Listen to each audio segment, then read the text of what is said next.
unity and building coalitions, bringing people together from every walk of life and background, united by love of country with enthusiasm and joy in our fight for America's future. And we did it with the knowledge that we all have so much more in common than what separates us. Now, I know folks are feeling and experiencing a range of emotions right now. I get it. But we must accept the results of this election. Earlier today, I spoke with President-elect Trump and congratulated him on his victory. I also told him that we will help him and his team with their transition, and that we will engage in a peaceful transfer of power.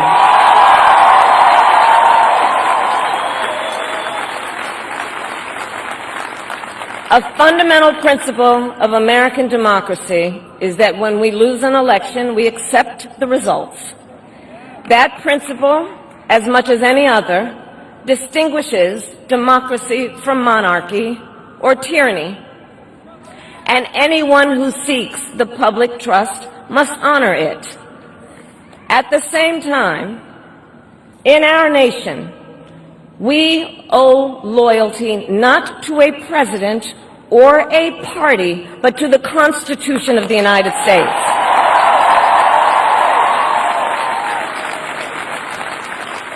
And loyalty to our conscience and to our God.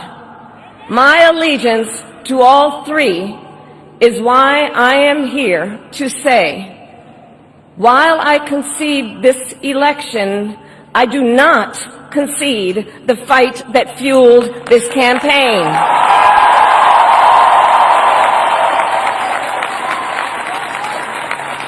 The fight for freedom, for opportunity, for fairness, and the dignity of all people. A fight for the ideals at the heart of our nation, the ideals that reflect America at our best. That is a fight I will never give up.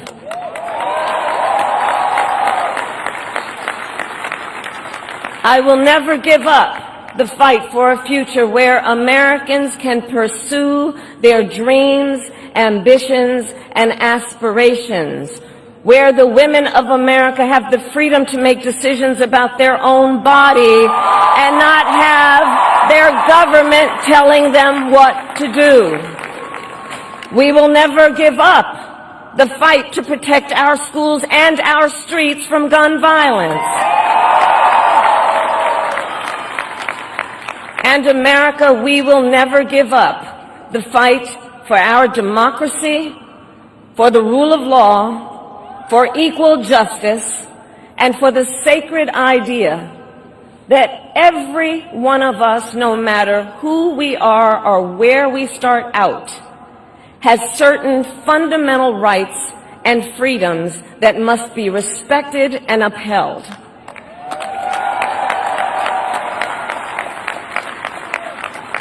And we will continue to wage this fight in the voting booth, in the courts, and in the public square. And we will also wage it in quieter ways, in how we live our lives, by treating one another with kindness and respect, by looking in the face of a stranger and seeing a neighbor, by always using our strength to lift people up, to fight for the dignity that all people deserve.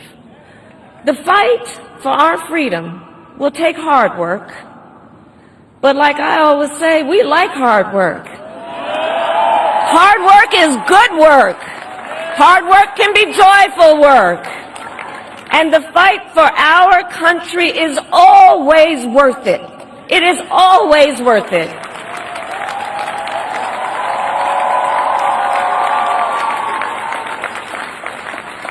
To the young people who are watching, It is, I love you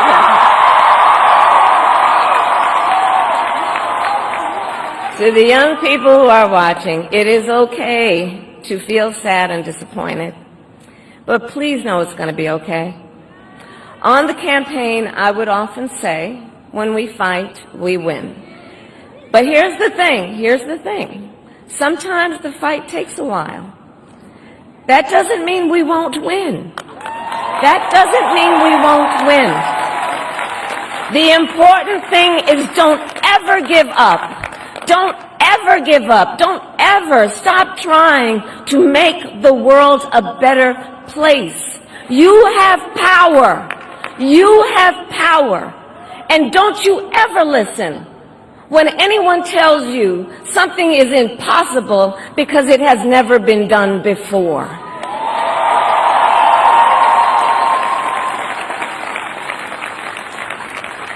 You have the capacity to do extraordinary good in the world.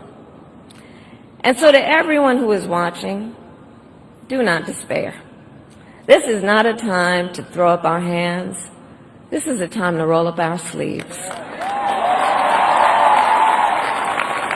This is a time to organize, to mobilize, and to stay engaged for the sake of freedom and justice and the future that we all know we can build together. Look, many of you know I started out as a prosecutor, and throughout my career I saw people at some of the worst times in their lives.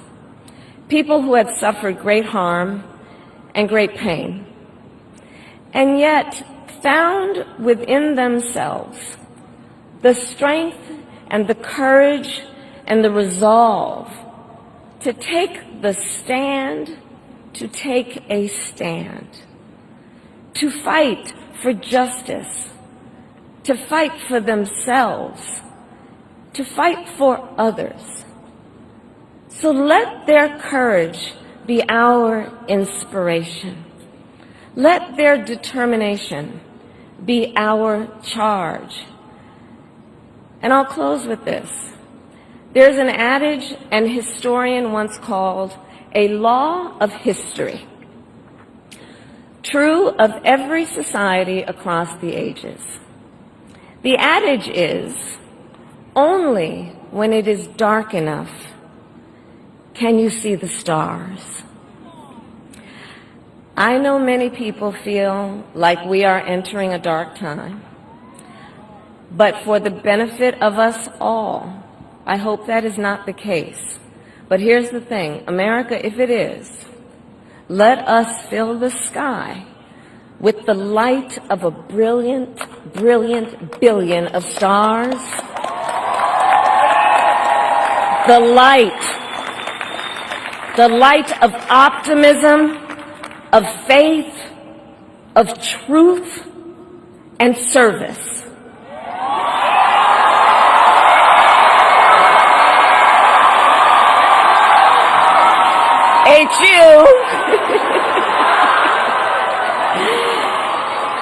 And may that work guide us, even in the face of setbacks, toward the extraordinary promise of the United States of America. I thank you all. May God bless you, and may God bless the United States of America. I thank you all.